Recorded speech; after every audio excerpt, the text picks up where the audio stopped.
Now, joining me on the line now, is Wingecarribee Shire Council Mayor Duncan Gair. Duncan, thank you very much for joining me. It's been a horrific few days where you are. What's the plan for the days coming ahead now? Well, the biggest plan is to get people back into their homes as soon as possible.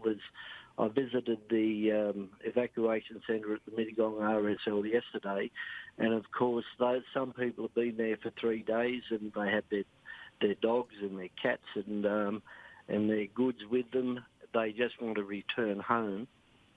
So the big thing is to make sure the villages are safe, and there's a few villages close together. There's Buxton and Balmoral. They're virtually within 3 k's, and then further up the road we have Hilltop, and that came under immense pressure yesterday, and the fire crew should be heartily congratulated for the work that they did in saving a lot of homes in Hilltop. I'd say nearly the entire village.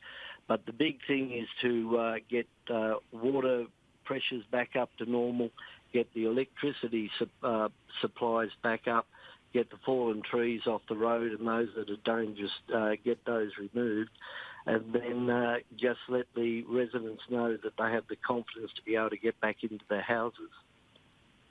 We saw the PM announce that small recovery grants would be available for those in your area, up to $15,000. How much of a help will that be needed, and what needs to be done to ensure that it, gets on the ground quickly enough? Well, I've announced a mayoral relief fund that'll commence tomorrow. I don't know the exact details on how this money will be distributed, so until those details can be assessed by council, it's a bit premature to be able to give how that money will be distributed and to who.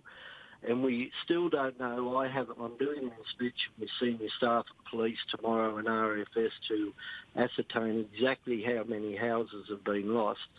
Our shire adjoins Wallandilly, and both shires have been impacted, and there could be a blurring of how many houses I say have been lost and how many have been in Wallandilly, because there could be an overlapping. I don't know, I'm not prepared to say, but I know a number of houses have been lost, as have outbuildings, and until that can be verified by an inspection and making sure everybody's safe to be able to do so, it's very hard to comment.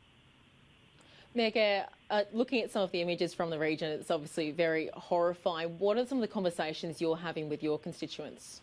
Oh, the big one is just concern. I was speaking to one couple yesterday. They had come in that morning. They made the decision to leave. They were in their late 70s, I suppose, early 80s perhaps, and they'd been in their house for 40 years. And the wife of the gentleman just said to me, we've just got to accept the fact we may not have a home when we go back. So there is huge concern. There's also, listening to the mayor over in South Australia, there's still that stoic resilience that people have, most people have when they come under an emergency situation. Time will tell. There is a little bit of disbelief. We have a long way to go with this fire. It's probably the worst one that is going to hit the Shire in the history of, as far as I'm aware.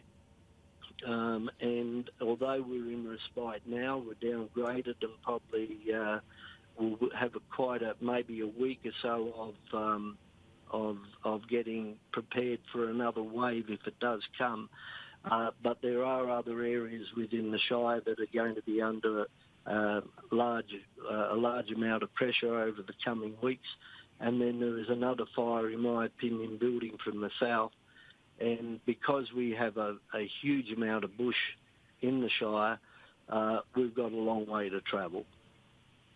Well, Mayor Gair, thank you very much for joining us on the line there from your area. Worst fire you say that you've seen in your history. It's quite tragic, and obviously, again, our thoughts with your areas.